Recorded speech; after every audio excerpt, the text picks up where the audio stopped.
شفاء لروحي وحبل المتين، ورحمة قلبي وحصن الحصين. شفاء لروحي وحبل المتين، ورحمة قلبي وحصن الحصين. وأمن حياتي وخير الدليل إذا تهت يوما مع الحائرين. فقرآننا هدينا والحبور، وبشر يسلي الفؤاد الحزين. وفي الليل عند احتلاك الظلام سيبزغ منه الضياء. أعوذ بالله من الشيطان الرجيم. بسم الله الرحمن الرحيم. الحمد لله والصلاة والسلام على رسول الله وعلى آله وصحبه ومن والاه. أما بعد. Qarandoshlar, bugun bizning o'qimoqchi bo'lgan darsimiz Sura Baqaraninki 67-oyati.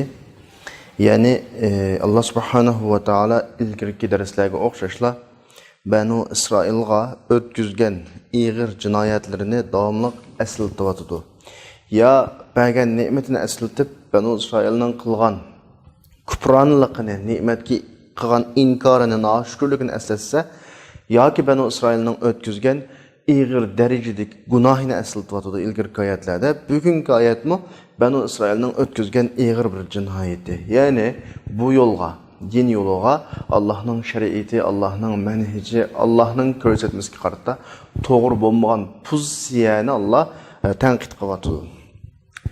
Bugungi oyatning o'xshashla va iz qala degan so'z bilan boshladi. Biz nechirat bu haqda tushuntirish berdik. İz demek o'tmishdagi ma'lum bir voqelikni ularga qana qilish eslatish. Yani o'z vaqtida degan bir ma'noda bo'ladi. Yani sizlar eslab baqinglar, munda qilgantinglar, sizlar munda ishlarni qilgantinglar degandek ularga bir eslatma shaklida berilyapti. Allah subhanahu wa ta'ala davatudu estaizu billah ve iz qala Musa liqawmihi innalloha ya'murukum an tadhbahu baqara qalu atattakhiduna huzuwa qala a'udhu billahi an akuna minal jahilin.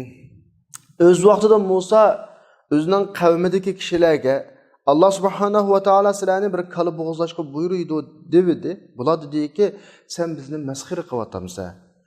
Musa alayhissalom javoban dediki, Allohga sig'inib bundaq nadonlardan bo'lishdan panoh tilayman. Bo'libmi payg'ambar Allohning takliflarini, buyruqlarini o'zining ummatiga yetkazishda onda chaqchaq yoki o'yin tomosha, masxira xarakteridagi ishlarni azaldan qilmaydi. Bu nuqta aniq.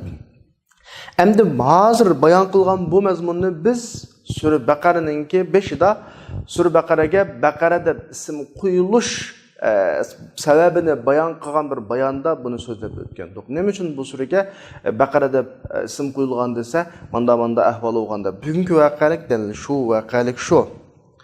Ya'ni buni inshaalloh Abdurrahimahulloh tafsirida bizga tushuntirdi. Shu yerda o'qib an tushunaylik.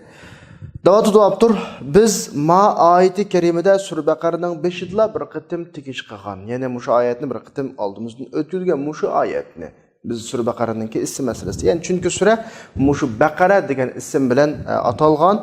Ham bu yerda biz shuni farq bir mulohaza qilishimiz kerak. Alloh subhanahu va taolo yana o'xshash iz degan harfni olib keldi.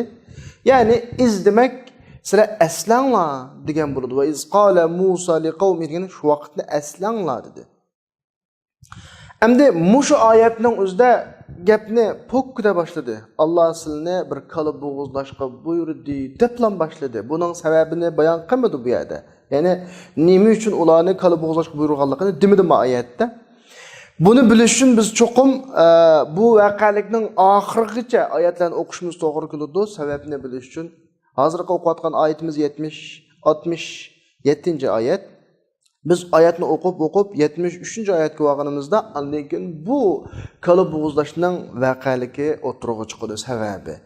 Ya'ni 73-oyatda Alloh subhanahu va taolo buning sababini bayon qilib davomida estaizu billah va iz qataltum nafsan fadara'tum fiha wallohu mukhrijum ma kuntum taktumun faqulna dribuhu bi ba'diha kadhalika yuhyi Allohu al-mauta va yuriikum ayatihi la'allakum ta'qilun. Asli voqelik mayada bayon qilinadi.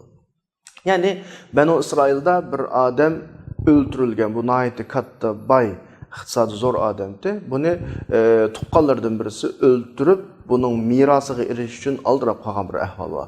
O'ldirib bo'lgandan keyin buni yana bir qabilaninki chegara rayon tarafiga akilib tashlab, xuddi A qabila o'tdagandek bir xil nima yasidda, ya'ni mayda yasidi. Shuning bilan ikki qabilaning o'tirida jang-jidal, urush majra chiqishga oz qoldi. Ya'ni sa o'tdamiding, ma'volat qisos olamiz degandek bir gaplar bilan oxiri berib bu voqelik Musa alayhisolamning oldiga to'g'rilanib, Musa alayhisolamdan Robbingga duo qilsang, bizga mushu qotilning kim ekanligini deb bersama o'ldirilgan odamning qotilining degandan keyin Musa alayhissalatu vassalam munu buyruqni olib keldi. Yani ve iz qala Musa liqavmihi, Musa alayhisalom shu vaqtda qavmiga javoban Allah sizlarni bir kala bo'g'izlashqa, kalaning bir qismi bilan uluknishni ursang tirilib, o'zining qotilini deb bergandan keyin asliga qaytdi degandek bir ular bir imtihon shaklida bir olib keldi. Shuningdan boshlangan voqelik asli. Endi lekin bugungi darsimizda ma oyat yo'q. Mayat yani 73. ayet dikildi, keyni dikildi. Yani bugünkü ders tumtaqlar başlandı. Öz vaqtida Musa alayhisalom sizlarga bir kalani o'tiriblam, o'ltirishga buyurdi deblam gap başlandı. Yani bu yerda nima uchun degan gap kammidi. Vel mafrud fi kullil umur. Har qanday ishda asli bo'lishga tegishliki buning buyruqqa illati oldi dikilish. Avval illatini anglagandan keyin buyruq ijro qilishga qulay bo'ladi. Ama bu Kur'an-ı Kerim'nin büyüklüğü mana. Hazır illetini ekemegelligi. Çünkü avval illetini sordu deganlikning ma'nosi bu buyruk sen bilen teng adamdan çıktı deganlik bo'ladi. Yani bu yerda bir iman meselesi var, itoat meselesi var, qalbdagi buyruğuga nisbatan bir ishonch meselesi var. Qachoniki sen kelgan buyruqni nimish qunda qilma deb so'rgandan keyin lam sening qarshi tarafga olgan ishonching zo'r emas. Yani sen bilan o'xshash bir odam sen bir ishga buyursa, tabiiyki sen so'raysan undan. Nimish qunda qilma deb so'raysan. Masalan, bir odam sana mashina bunda qiladi desa, tabiiyki undan nimish qilib deb so'raymiz-da, u ishni uningga biz muvofiq shaklda sabab ko'rsatsa, shu buyruqqa itoat qilib ijro qilish uchun so'raymiz ham buni tabiiy. Demek buyruk bizden hemten adamdan kelse sa onun illetinden soraysa mahıl şekilde buludu. Ama buyruk hemten bombagan senden derecede yukarı adamdan kep kalsa mesela dadanga o'xshash dadangning buyruqi balasi qilgan, doktorning kesiligi qilgan buyruqi, qo'mondanning askariga qilgan buyruqlar va bizning ijtimoiy aloqalarimizda ma'nunga o'xshash buyruqning illatidan so'ralmaydi ijrodan ilgari. Doktor bu dorini yang desa, nimishqa deb so'maysa, yeysa uni chunki u doktor. Dada balaga aniq qiladi desa, nimishqa deb so'maydi. Qo'mondan o'zining askarlariga aniq ata desa, otidi nimishin deb so'maydi uni. Yani buyruq o'zidan yuqori darajadan kelayotganlikning ifodasi bu. Chunki buyruqni chiqargan kishi buyruq qaritilgan kishiga qaraganda sal hokimroq, o'rin jihatda yuqoriroq bo'ladi. Endi biz gapning o'ziga kelaylik. Har qanday bir banda bir ishga taklif qilingan bir buyruq unga qaritilgan banda Alloh subhanahu va taoladan. Allohdan kelgan shu buyruqqa avval illatidan so'rab yuzlansa. Masalan bizni namoz o'qu dedi Alloh. Nima uchun o'qiymiz namozni deydigan bir savolni so'raydigan ish bo'lib qolsa. Ro'za tut dedi. Nima uchun ro'za tutamiz? Nim foydasi bor deb so'sa, zakat ber desa, nima uchun zakat beramiz deb avval illatini so'rab qolgan bo'lsa va illati bayon qilinib, namozning anda ahamiyati va bunda ahamiyati va uni qilsang o foydasi bor. Ha, endi qilsam bo'ldi degan bo'lsa, bu buyruqni illati sababli qilgan bo'ladi. Illati nuqtasidan qilgan bo'ladi. Mayada iymon degan narsa yo'q bo'ladi. Mana bir nuqta ini qo'ysin qildi. Madam biz Allohga iymon etgan bo'lsak, Allah'ın özümüzden Rabbi deb qarasak, Allah'ın özümüzden ilahi deb qarasak, qiyomatdagi bütün sual so'roqning sahibi deb qaraganimizda illat so'rash ketmaydi. Bir balaning dadisiga qilgan ishonchchilik Allohga qo'ygan ishonchi bo'lsa, bir askarining o'zining qo'mondoniga ishonchi qilganchilik ishonch bo'ldigan bo'lib qolsa, illatdan so'ralmaydi.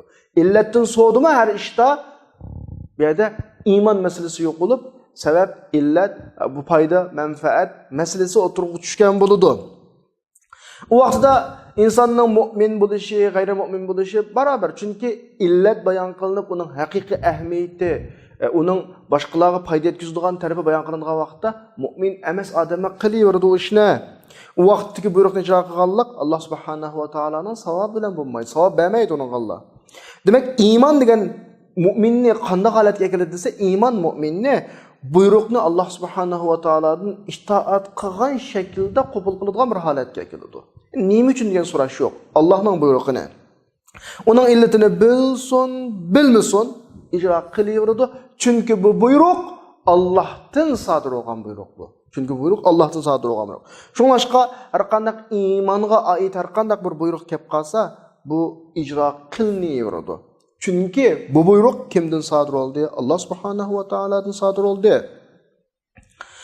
Bizga kelgan har qanday bir buyruq Allah subhanahu wa taoladan har qanday bir taklifatninki kelishning illati birlan, u o'smi Alloh qo'ygan iymon.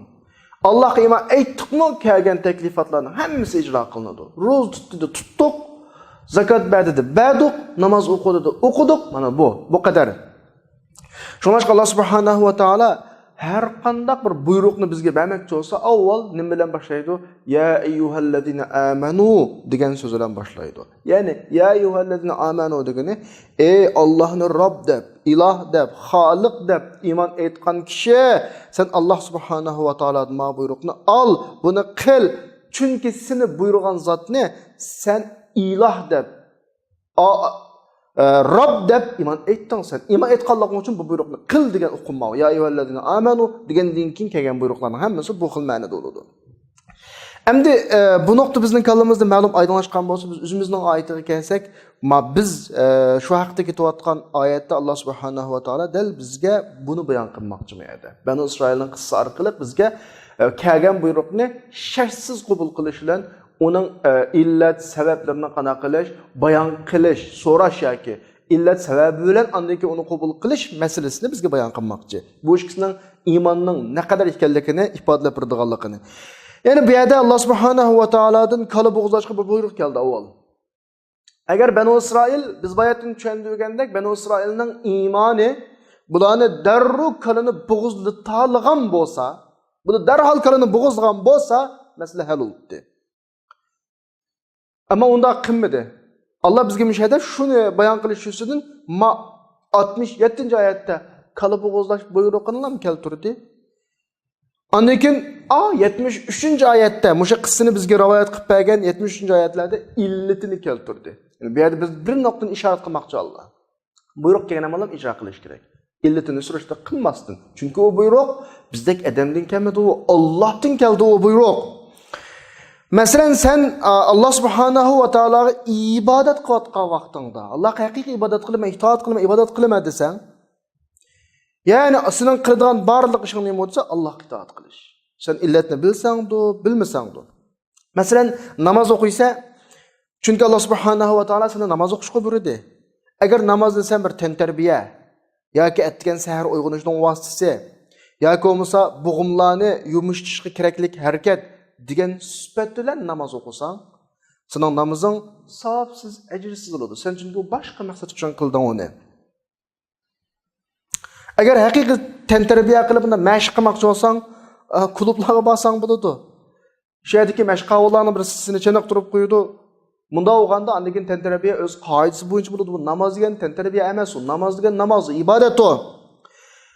Agar o'lchamlik badan layoqatini istasang, mesela güzel beden istep namaz okup tenderine qilmoqchi bo'lsang, uning minglarcha uslubi bor. Namoz uning uslubi emas. Ammo Alloh ibodat qilmoqchi bo'lsang, Alloh buyurgandek, sening namozing, Alloh sana farz qilgan sening namozing Alloh uchun bo'lsin. Chunki Alloh uni farz qildi. Namozni namoz o'qi, uni ibodat deb o'qi, tanarkat yoki yana bir narsa deb emas. Boshqa ibodatlarning hammasi mushu xil shaklda muomala qilinishi kerak. O Allohdan kelgan bir ibodat sifatida muomala qilinishi kerakki, yana bir narsalarga o'xshatilib, yana bir illatlar undan chiqarilib qilish qo'ymaydi. Masalan, ro'z desak, bu bir qandaqdir och qolgan odamni his qildirish tuyg'usi emas ro'za. Yoki u roza chiniqish, uruqlashning vositasi emas. Ammo u ibodat o. Sen onu Allah'ın buyruğu, roza qilgan buyruğu deb icra qilib roza tutmasang, sana ecr olmaydi rozanınki. Rozaga ibadetten başka her qandaq bir sebepni sebep qilib roza tutsang, bu Allah qabul qilmaydigan rozalıdı. Allah şirkten en bir hacet. Allah şirklerinin içindeki şirkten en bir hacet zat. Allah'a hiç qanday bir narsani bildi şirk qilsa, Allah onu şirk qilgan odamni tashlab qo'ydi. Sen qilgan ibodatingni yana bir sabab uchun qilgan bo'lsang, Allohga shirk qilgan bo'lsa, Alloh uni o'shunga tashlab qo'ydi. Sen shu yerdan ol buning ajrini deb. Bütün ibodatlar shu. Yuqorisi jihatdan tortib, addisi kichik ishlargacha hammasi shu. Allohni deb qildingmi, uning yo'li boshqa. Boshqa sabab bilan qildingmi, uning yo'li boshqa bo'ladi. Boshqa sabab tufaylidan qilgan ishingning ajrini shu boshqa sababdan izlashing kerak. Uni Allohdan izlasang olmaydi uni. Mana bu Allah subhanahu wa ta'ala Banu İsrail'nin kalı vaqasida bizning diqqatimizni tortmoqchi bo'lgan iymon uqumu bu. Bu yerda bizga demoqchi bo'lgani shu Allohningki. Banu İsrail nima uchun bu qadar jafoga qoldi? Bu qadar xafalık tortdi bular? Chunki bularda haqiqiy Alloh talab qilgan iymon uqumu yo'q. Allohdan buyruq keldimi, sallamlar deyishni bilmaydi bular. Hamma narsaga o'zining kallasi, o'zining tasavvuri bo'yicha muomala qiladi bular. Bu noktadan. Ama biz qanday qilamiz endi bu qissadan olgan ibrat bo'yicha biz o'zimizning iymon uqumini o'zgartiramiz yani. Anglaylik qani. Shunga ma oyatda iymonni yoki sababni avval akamidi, dastlabdan buyruqni keldi. Ondan keyin qissani davom qilib, bizga oxirsida bu qissaning voqeligini surining qissaning oxirida deb berdi. Alloh subhanahu va taolo mayli bu yerda bizga sababni desin yoki sababni demasin, bizning iymonimizda yüz bergan ishning haqiqatini o'zgartirmaydi. O'zgartmaydi. Yani biz Allohga iymon etdikmi? Masalalarni shu iymon bo'yicha tushundikmi? Tamam. Sabab yoki illat bizga kerak emas. Agar illat sabab bayon qilinsa, biha va ni'mat. Bu texmi yaxshi, go'zal. Ammo sabab illatini uqmagan taqdirimizda Allohdan buyruq keldimi, biz bu qadar tushunamiz yani. Gerçi qissaninki o'z oldiga bir hikmat bo'lsa-mu, o hikmeti bizning maxfiy qilib qolgan bo'lsa, bu bizga nisbatan yani bağışında maxfiy qolgan taqdirdimi? Bu noktadan biz Allah bizni bir ishga buyursa, hikmetini bilsek de, bilmesek de qilamiz. Çünkü çok kom hikmeti var. Ama bizim bilişimiz şart emas. Çünkü bu buyruq Allah'tan geldi. Biz işini algan zattan geldi. Bizga yaxshilik iroda qiladi deb qaragan zattan geldi o buyruq. Bu noktadan biz sebebini, illetini surishtir qilmaymiz. Oyatni o'ziga kelsak, Allah subhanahu va taoloniki innalloha ya'murukum an tadbahu baqara degan bu oyatiga kelsak, yani Allah sizlarni bir kala bo'g'izlashga buyuruydi degan voqealigida Allah subhanahu va taolo buyruqni avval Banu İsrailning iymonining kuchini sinash uchun berdi. Agar iymoni mushunga yetsa, bular bir kaladan bo'g'izlasa ish bitadigan masala. Shu yerdan tugaydi o ish. Ularning kelgan buyruqlarni ijro qilish, ya'ni keyniga chekindirib, keyniga tatib, masalani so'zib keyniga bunda qilmasni ijro qilish doirasini qanchalik ijro qiladi, tez ijro qilamdi ostimi, buni sinash uchun. Ammo bular buni qilishning o'rniga kelgan buyruqni ijro qilib, qaladan birini akablan bo'g'izlashning o'rniga bular nimaga kirdi? Jidalga kirdi. Keyniga tatdi o masalani. Ya'ni tafovuzga kirdi yani bu yerda. Mujodalaga kirdi. Qanda, ma qanda, nima uchun deydiganda bir xil nimaga kirdi? Munoziraga kirdi bular yani. Endi ma'urindagi mush oyatga qaytadan bir qarasak, yana va iz qala Musa liqaumihi degan qavm deb bir so'z kelgan. Qavmni biz uyg'ur tilida qavm deymiz. Ama arab tilidagi ma'nosini izlansak, qavm degan so'z normalda erlarga ham ishlatiladi. Ayollarni o'ziga olmaydi. Mesela Qur'oni Karimdagi boshqa oyatlarga qarasaqmi, shu xil shaklda qo'lnuqliq ya ayyuhallazina amanu la yaskhar qaumun min qaumin asa ay yakunu khayran minhum deb bo'lib va la nisa'un min nisa deb keyinda ayollarni ayrim keltirilib boshqa oyatlarda. Ya'ni qavm erlarni ko'rsatdi. Qavm erlar. Nimishqa erlar degan o'zining oilasi, ayollarining mas'uliyatiga kepillik qiladigan, mas'uliyat ishlarini qiladigan kishilar ular. Shunlashqa arab shoirlarimiz davatida va ma adri wa lastu akhalu adri aqawmun alu his am nisa'u deb bir she'rda men bilmadim, bilman deb o'ylamayman. Ma qo'rg'ondagilar Kishilarmu yoki ayollarmu degan ifodalaydigan o'rinda qavmun degan so'zni ishlatgan. Qavmun degan. Qavm normalda erlarga ma'noda. Qur'oni Karimda qanaqada qavm kelib qolsa erlarni ifodalaydi. Nima ish qilsa qavmning asl lug'at ma'nosi mas'uliyat egalari degan bo'ladi. Chunki mas'uliyat ishlarni ustiga elish, ishlarni idora qilish, ishlarni yurishtirish erlarninki. Ayollarning hayoti nima bo'lsa, oilada yepiq holat asosida qurilgan bo'ladi. Erlar ayollarga ehtiyojli butun ishlarni erlar qilib turadi. Erlar mas'uliyat erlarda. Anaqangi aniqki ayol kishi nima bo'lish kerak? Erininki, oilasining, bolalarininki rohati bo'lish kerak ekan ayol kishi. Ayol kishi bu sohada erlardan cho'ngroq xizmati va ayol kishininki. Chunki bir oilada yetilib chiqadigan avlod kelgusi ayollarning qo'liga tushgan bo'ladi. Alloh subhanahu va taolaning hamda gipiga kelayli yana innalloha ya'murukum degan so'z. Alloh sizlarni buyuruydi degan so'zga kelsak, buyurish degan bir ishni qilish demak bo'ladi bu oyat.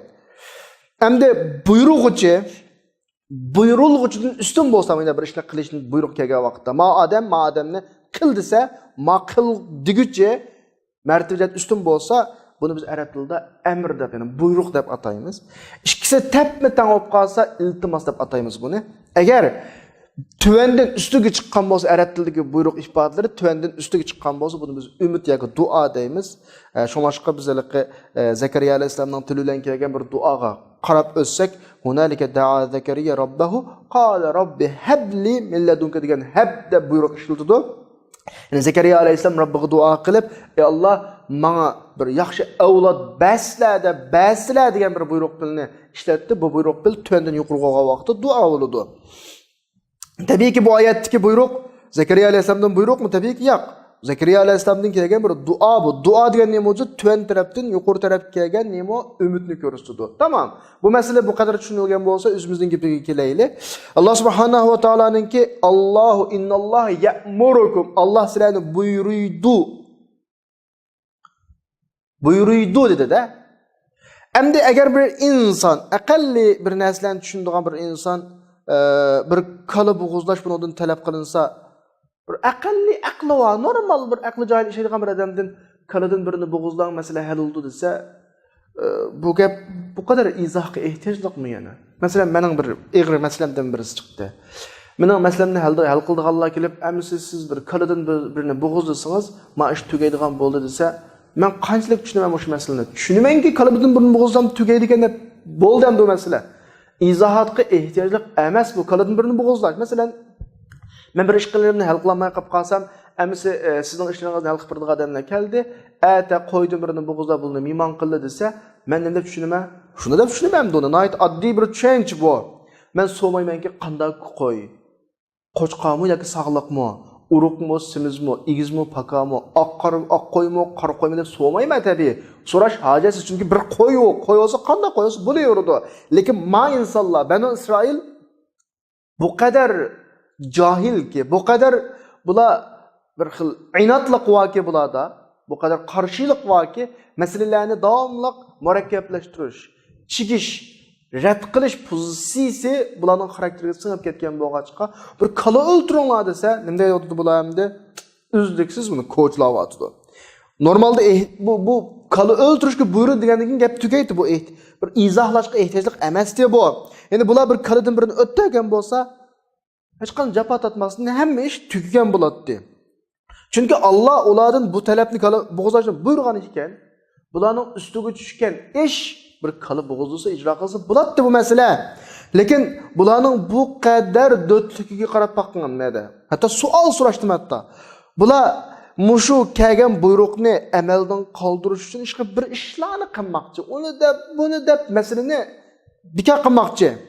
Musa alayhisalom dediki, ularning payg'ambariga, "Ey, bizni zanglab qilyapmiz, qarang. Kelgan buyruqni masxira o'rindayapti. Ey Musa, bizni zanglab qilyapmiz. Biz sendan bir qotilni so'rsak, kala bo'g'izlayapsiz ya. Kelgan buyruqni bu qadar astoydillik bilan muomala qilmayapti bular." Ya'ni bular Alloh subhanahu va taolo bularni bir mutlaq muayyanlashtirmasdan, ukala emas, mutlaq qildim birini bo'g'izlashga taklif qilganligini bular inkor qilgan. Yo'q, unda ish yo'qdi. Musa bizni masxara qilyapti Musa. Neda unda ishiladi? Davotdi bular. Musa alayhissalomni bularni masxir qildi deb tuhmat qilyotdi bular. Xuddi bular qaraydi-ki bu yerda masala Alloh subhanahu va taolo ig'ri kelgandek. Nauzubillah. Alloh buni bizga javob bermay, buning qotilini kimligini bizni qara o'ltagizgili qo'yibdi deb davatdi bu gapni.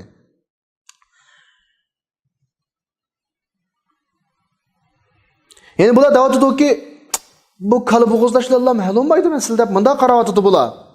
Musa alayhissalom buning gapini anglagan vaqtida, "Hey, bizni masxir qilyapsiz" degan gapini anglagan vaqtida, "Mayt ig'ri shoshirdi Musa alayhissalom." Qanday gap bu? Allohning buyruqlaridan bir buyruqni masxir qiladigan payg'ambarim bormi bir yerda? Allohning payg'ambari ularga Allohning buyruqlaridan bir buyruqni bir masxira, chaqchaq yo'ldan o'tkazadigan ishim bo'lamdi. Musa alayhissalomga tegdi bu gapchu. Mushakaga vaqtida Musa alayhissalom ma adamining qattiq nodon ekanligini bildi. Rabbini bilmaydiganligini, o'zining rasulini bilmaydiganligini, oxiratiga nisbatan nodon ekanligini bildi-da bularni. Bular har narsani o'z andizisi, o'z tasavvuri, o'z o'lchimi bilan elishga urinadiganligini, qanaqdir Allohning o'lchimi bilan emas. O'z o'lchimiga selib, o'z tasavvuriga selib masalalarni tasavvur qildiganligini, qilishga tirishdiganligini bildi Musa alayhissalom. Şunun bilan yani osmon tarafga yuzlanib Alloh subhanahu va taolo bilan bu nodonlardan, ma jahillardan panoh tilab yuzlandi. Bular davomli qanday nodon desa, oson ish kelsa bular buni qiyin bo'lsin deydi bular. Qolay ish kelsa, jafo bo'lsin deydi bular. Alloh subhanahu va taolodan texmi ig'rilashtirib turishni, qattiqlashtirib turishni izlaydi bular. Har shayini o'z hayotidagi mashaqqatlik bir jafo narsaga aylantirishni xohlaydigan insonlarda bu qadar nodon bular. Bular Musa alayhissalomga dediki, qalu du'u lana rabbaka yubayyin lana ma hiya. Qala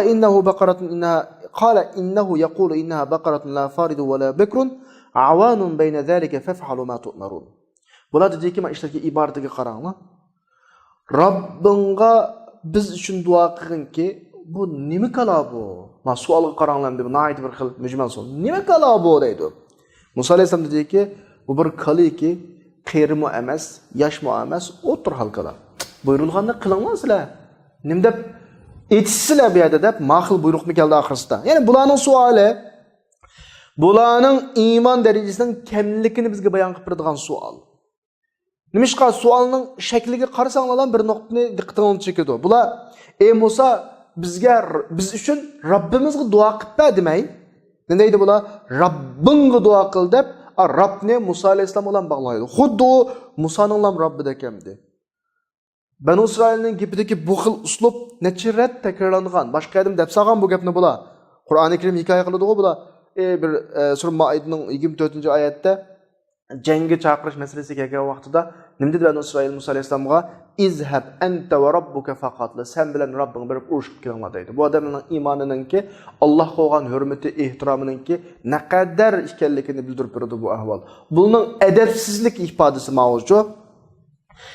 Shuna olib endi gap suhbat davom qildi Banu Isroil Musa alayhissalomning o'tirida. Ya'ni suhbat bular bilan Musa alayhissalom uzun mezgil davom qildi. Bular Musa alayhissalomga bir savolni qo'ydi. Musa alayhissalom Allohga duo qildi. Javob Allohdan keldi.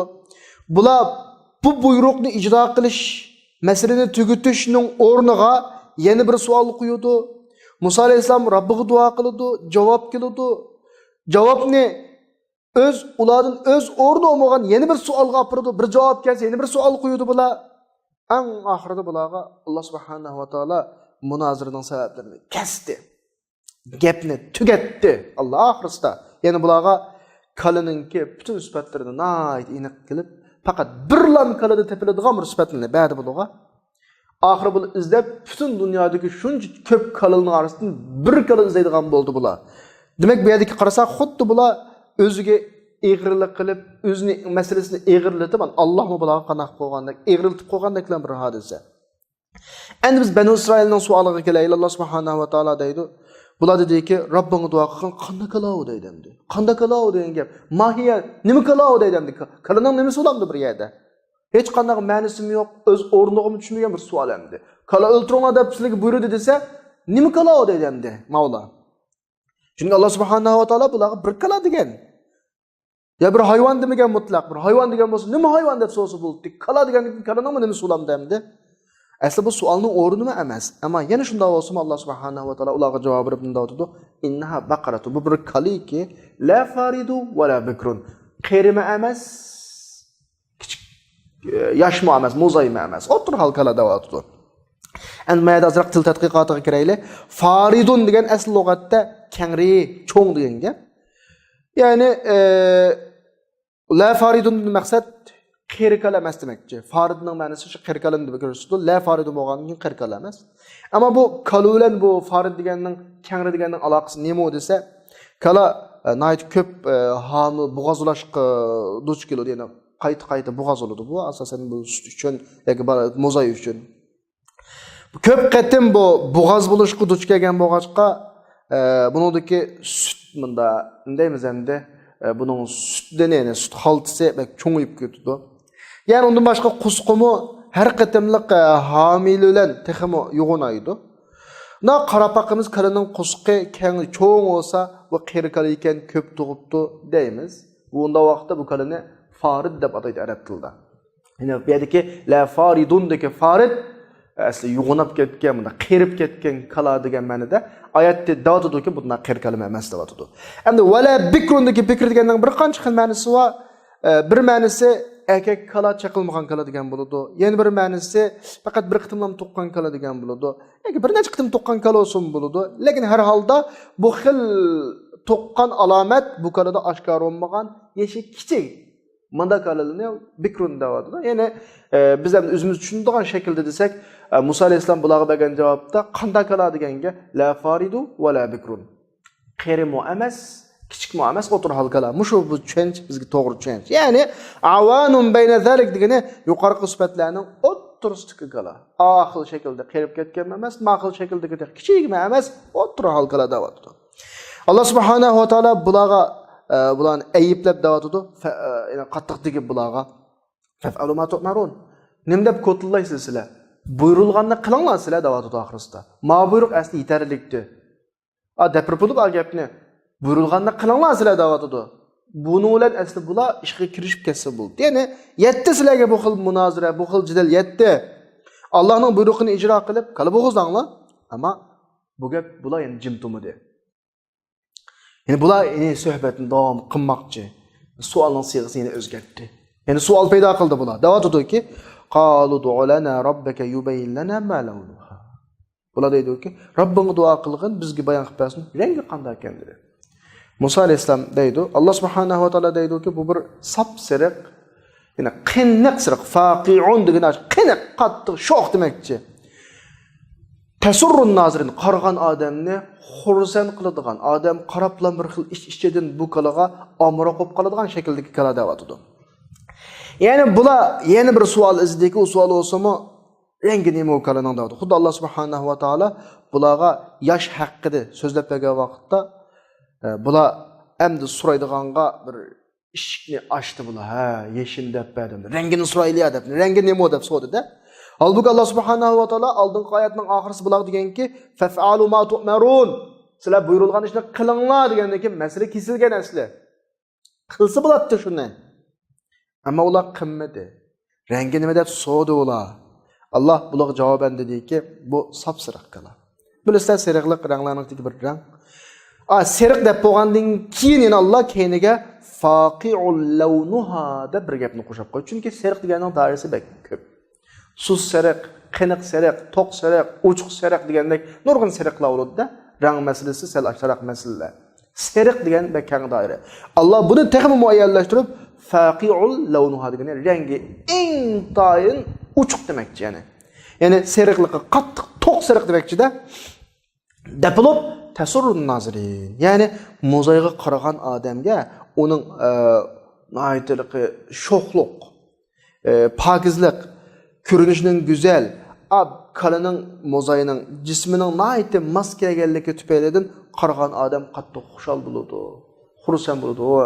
Hayron qoladi, bir narsaga qarasa, go'zal narsaga qarasa odam xursand bo'ladi ya. Bu xil shakldagi kala deb buni qo'shib qo'ydi. Ya'ni Alloh subhanahu va taolo kalani bu yerda sariq deb sifatladi. Bu hammalarga tunishliq rang. Ammo ranglarning ichida qarimasa belgili olmaydigan bir turlari bordir. Ismini degil olmaydigan ranglar bor.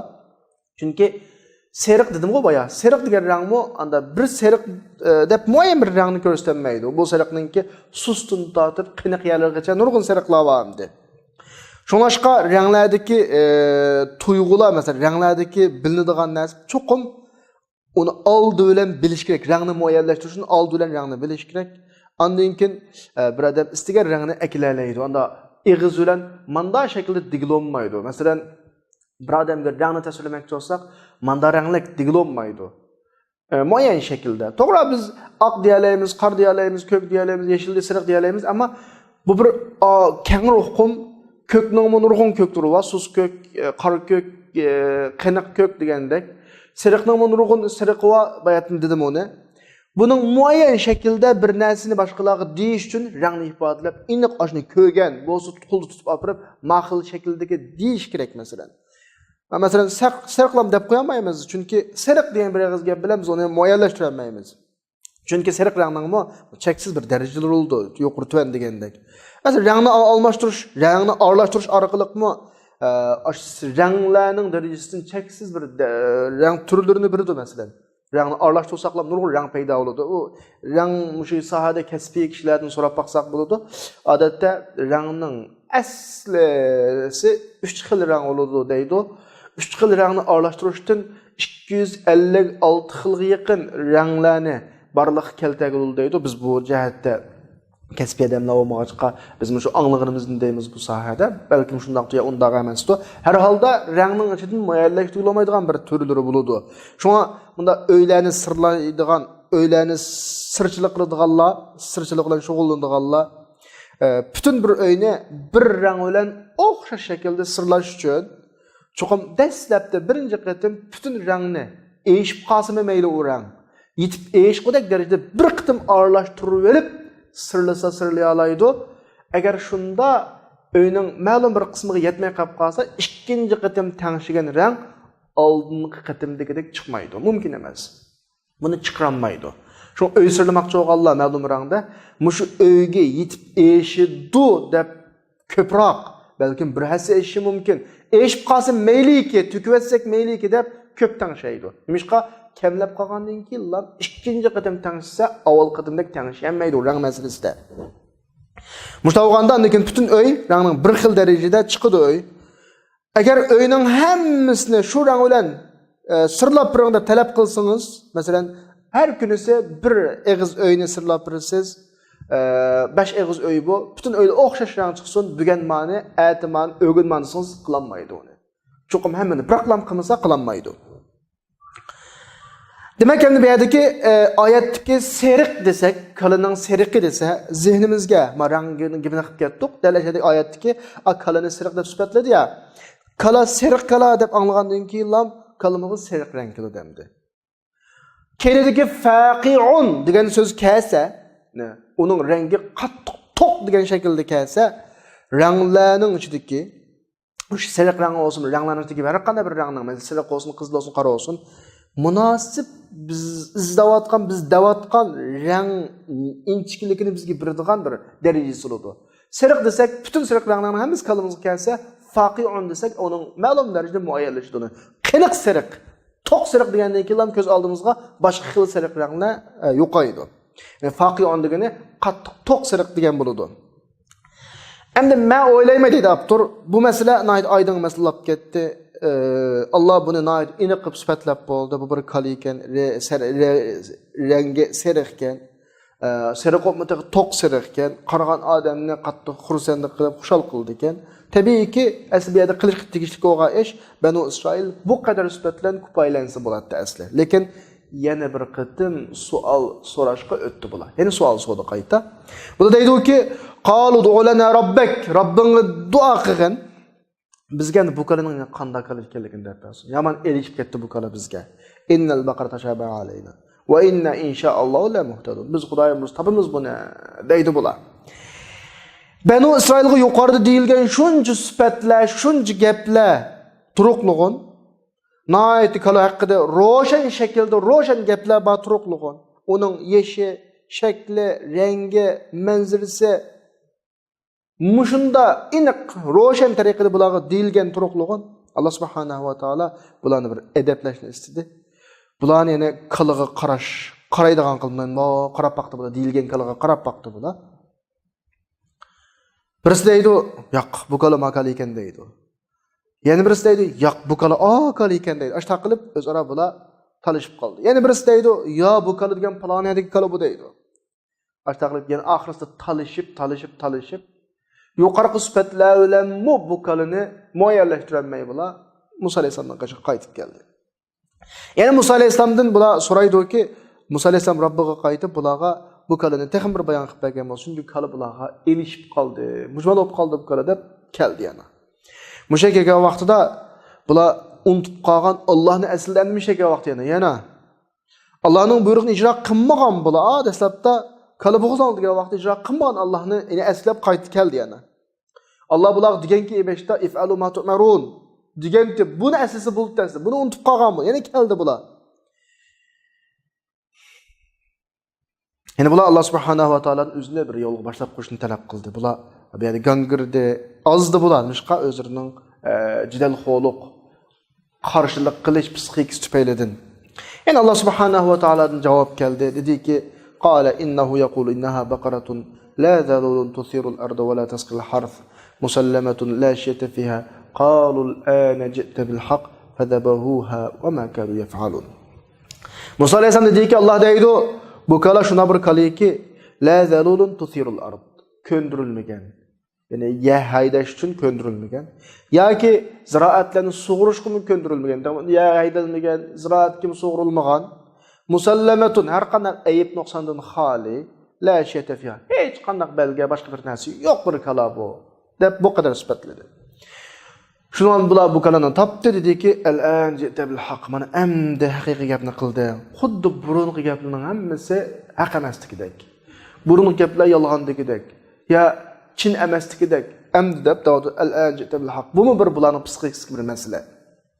Bular bu kalani bo'g'izladi, qilinmag'ili tas qoldi deydi. Ya'ni oyatda davdiki, "Baqaratun la zalulun." Zalul degan nima desa, köndürülgen, özünün işini adam japağa salmay, özünün işiga keladigan kalalarni biz zalul kala deb qo'yamiz. Masalan, xuddi köndürülgen atqa o'xshash, minga odamni charchatmaydi, chunki u köndürülib bo'lgan. Bu köndürülüş meselesi bizga ayan mesele. Köndürülmesde hech qanday hayvonni hech qanday ishga sog'ilolmaydi. Köndürülse özünün işiga japağa salmay odamni shap keladi u. Seyyidimiz İsmail alayhisalom atlarni köndürüp baş qo'ygan tunji shaxs edi davozdi. Allah subhanahu va taolo bularga dedi, kalaning birinchi sifatini dediki, bu kala köndürülgen emas. Hech kim bu kalani haydab baqqan emas. Bu kala bir ishni qilib baqmagan. Yani demek bu nima degan gap desa, o'z tabiati, o'z xarakteri bilan etizlarga bir boshqurg'uchisiz, haydakchisiz, padijsiz qo'yitilgan kala demakda. Tusirul ard degani, ya'ni aqtamagan deymiz, bunda ya haydamagan deymiz. Yani terib, yani haydashga ishlatilmagan. Wala tasqil hars.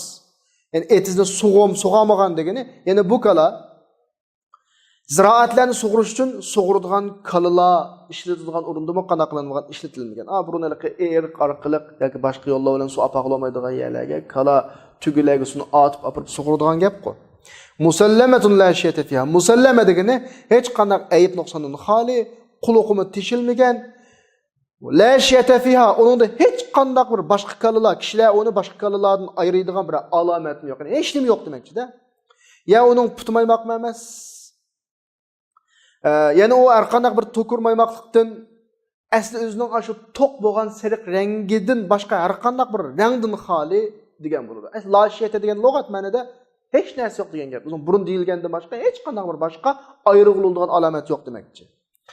Endi yuqorqi oyatlarda kelgan kalaning sifatigimda qarab baqsaq, yomon qiyinchib ketdi bu kalam topmoq. Texma. Yani bu yerda bir qiyinchilik, sifatlarini tanlashga bir qattiqlashtirishni ko'rdi. Bunlar ig'ir masala-da bu. Kala bo'g'izlan degandan keyin kala bo'g'izli bo'lgan gap. U andoq kala deb dastlabki yeshini degandan keyin moyalashib qoldi ma'lum doyaga. Rangini depagandan keyin texim moyallashdi. Endi moyaga samagan bo'lgandan keyin bu qadar sifatlar topmoq pastga tushdi endi. Xuddi bu yerdagi oxirgi bu erishgan natija nima bo'lsa, Alloh subhanahu va taolo bularni qilgan ishlariga qarata jazolamoqchi bo'lgandek. Bularning bu qadar tarsaligiga qarata bu jazoni berayotgandek.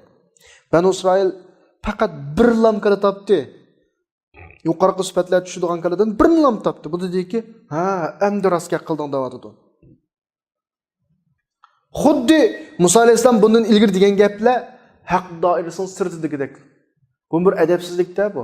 Burungi gap rost, hozirgi rost. Xuddi hozir mana endi jin gap qilding desa, burungi gaplar jin emas kerak. Bular bu kalani bo'g'izlidi, lekin bo'g'izlimi? Rahat bo'g'izlamay, naydi tas. Yaman ko'ra bo'g'izlidi bular. Bo'g'izlig'isi yo'q. Chunki bular so'zmoqchi Alloh subhanahu va taologa bu ijroni qilmoq, so'zmoqchi bular yana. Alloh degan gapni so'zmoqchi, buyruqni so'zmoqchi. Alloh subhanahu va taolo bizga da'vatidi, mu'minlarning sifati Allohdan kelgan taklifat buyruqlarni ijro qilishga oldirash da'vatidi. Masalan, sura Al-Imronning 133-oyatida va sari'u ila mag'firatin min robbikum va jannatin arduha as-samawati wal ard uiddat lil muttaqin. Muttaqillarning sifati bu.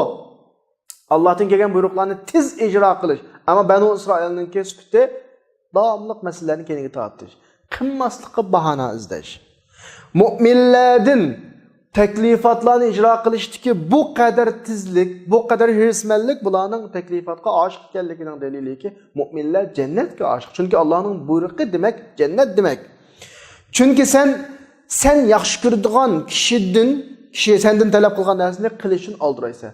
Masalan, bir odamni ota-onamizni qattiq yaxshi ko'ramiz desa, darhol jon deb qilamiz. Ya'ni birovlarni yaxshi ko'rsak, u degan ishni biz jon deb qilamizda. Oyatning oxirida va ma kadu yaf'alun qilinmag'la tas qoldi deyotdi. Ya'ni bizga bu mush oyat nimani ifodalaydi desa, bular ijro qilish, kechiktirish va uni keyinga tortishga yomon tirishib baqdi. Onu qildi, buni qildi, qiyinlashtirdi masalan. Oxirida qildi, ammo nayt tas qildi bu ishni. Ba'di biz shunga diqqat qilish kerakki, Banu Isroilning ijro qilishda bu qadar keyinga tortishi yana bir iymon masalasi bu. Mushunga xizmat qilganlik, ya'ni yana bir iymon masalasi. Alloh bulardan talab qilgan kala. Ularning bu buyruqni ash Allohdan sodir bo'lgan hamallam ijro qilmaslik sabablik ikkinchi tepilmaydigan bir kamkalaga aylanib qoldi. Asli bular dastlabki buyruqni ijro qilib qilib o'zlanlar degan bo'lsa masala tugaydi. Lekin bular masalani keyingi tatqanliq tufaylidan bundan kam tepiladigan bir nodir kala bo'lib qoldi. Oxirdagi kala. Bularga oxirda berilgan sifatlar faqat bir lamkalaga uyg'un keladigan bo'lib qoldi. Aş etrafta dünyada bakardan bir lam kala bo'lib qoldi bu. Bunda qilib qo'yishi bu kalaning igisi, ma kalaning pulusda o'zi shaxsan hukm chiqarsin.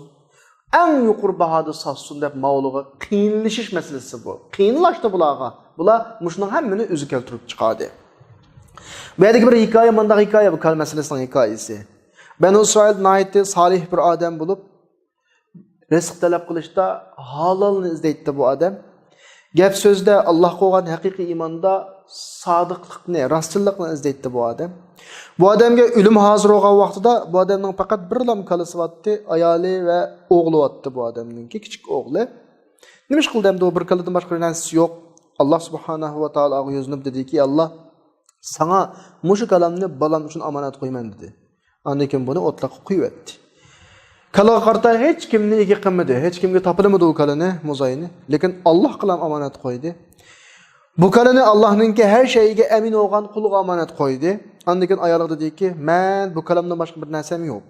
Kalamga Allohdan boshqasiga amin bo'lolmayman. Men u kalamni o'tloqqa qo'yib etdim" dedi ayoliga. Bola cho'ng bo'lgan vaqtida onasi bolaga dediki, "Dadang, sana Allohning qishda bir omonat qo'ygan. Bu bir mo'zaydi." Degandan keyin bola da ana nereden topmayman onu dedi. Dadang o'xshash ol. Dadang tavakkul qilib omonat qo'ydi, sen tavakkul qilib qaytirib akel dedi. Bola dediki, "Ey Alloh, İbrahimning Robbi, Musaning Robbi. Dadam sening qishingda omonat qo'ygan shu omonatni men qaytirib bersang" deb duo qildi. Qarqida ko'rsa mo'zay kelayotgan, bu bir cho'ng bir kala bo'lib qolganda, bola bu kalani tutdi, onasiga ko'rish uchun. Bola kalani elib ketayotgan vaqtida Banu Isroil bu kalani ko'rdi, dediki, "Mana mau kala bizning Robbimiz talab qilgan kala mushu" deb kalaning sohibining qishqa berib setib olishni talab qildi. Kalaning ikisi nech pul qolasizlar dedi. Banu Isroil 3 dinar deyapti. Ham dinarni hisoblasak, ham bu Banu Isroilning vaqtiga dinar qancha pul? emas, amma Rasulullah'ın dövründeki dinar hazırlıkı bir 7-800 lira yoki 1000 lira bizning pul bo'lib qolsa, 1000 so'mga teng pul. Şunun bilan bala anasına maslahat serish uchun anasining qishig'i bordi. Bular balaning anasining rad qilib unumasligidan ensirab 6 dinarını bununla oturup koydu. 6 dinar olsun dedi. Anası yok, satılmaydı dedi. Bala dedi ki, ben bu kalamını tirisi toşkuça altın versen anlıkını satamaydı dedi. Bula bala istegenine bəydi, bana bir yerde vakalik bu. Ahırda bu kalanı elip, boğuzlap, katılını tapdı. Ahırda vakalik kısının vakalik tügümüdür, ikin bayan kılındı. Ama bugünkü mesele, yani bu kalanın vakaliki bu. Bularning bu kadar inadı bu kadar cidalxorluğu bu, erişken netice bu oldu. Ama mədəki maqsidin aladigan kichikgina bir narsa, biz bu qisdan bilib oladigan uqum dadının salihligi. Allah subhanahu va taolaning shu odamning ballarını saqlashi, ko'ngil bilishi, bularga ishlarini qulayliqlashtirib beradigan cho'ng omil ekanligini biz bu qisdan bilib olamiz. Bu haqda boshqa oyat, Qur'onning boshqa oyatlari bor. Dadının salihligi balaga kelgüsüde nim buludu, yaxshilik buludu degan haqida. Ama bugünkü dersimizde muşu qisidan boshqa Banu İsrailninki Allah subhanahu va taolaning buyruqini ijro qilishdagi tarsoligi, jahilligi o'tirg'i chiqdi. Bizga Allah subhanahu va taolo bu qissa orqali shuni demoqchiki, mu'minlarning sifati, Allah yaxshi ko'rgan, Allahni yaxshi ko'rgan kishilarning sifati Allah'ın buyruqlarını tiz icra qilish. Onun o tarafını, bu tarafını sürüşte qılmaslik. Madem buyruq Allah'tan kelgan ekan. Çünkü Allah seni yaratgan zat, seni müşrizmanga ekelgan zat, seni yaratgan ekan, sana hamma narsani to'liq qilib bizning dunyoga ekelgan ekan, cho'qim seni zoya qilmaydi. Bu nuqtaga sen ishonsang, qiyomatdagi bütün savol so'roq uning ilgi doğalligiga ishonsang, Allah'tan kelgan buyruqning bizning yaxshiligimiz uchun ekanligiga to'liq ishonsa, bunda bo'lganda uyan bu yana sürüştük otamasını qanday qilsa, icra qilsa, Banu İsraildagi olma, netijan Banu İsraildagi bo'lib qoladi demekçi. Va axiru da'wana alhamdulillahi robbil alamin.